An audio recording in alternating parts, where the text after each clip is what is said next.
Long ago, there lived a brave boy named George, whose kind heart would change the world. A kind prince raised George, teaching him to be strong, good, and always help others. George came to a village where people lived in fear of a terrible dragon. The dragon was fierce, with scales as dark as night and eyes that glowed like fire. Brave George stepped forward and said, "I will face the dragon with God's help."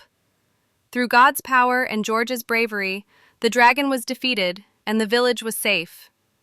George traveled to meet a king, but the king wanted people to worship statues instead of God. George gave all his riches to the poor and said, "I believe in Jesus Christ." The king's men gave George poison, but God protected him and he was not harmed. George prayed, and wooden chairs sprouted leaves, flowers, and fruit. What a miracle!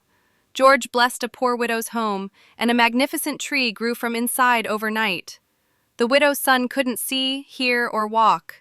George prayed, and God healed him. When people saw these miracles, their hearts were filled with faith and love for God.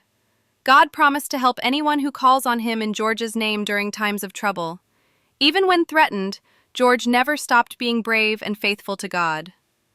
George's journey on earth ended, but his spirit went to heaven to be with God forever. People built a beautiful church to honor brave George, and his story was told forever.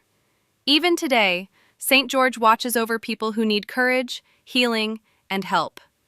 St. George teaches us to be brave, kind, and always do what's right, no matter what. Join Tiggy and friends next week for another amazing adventure.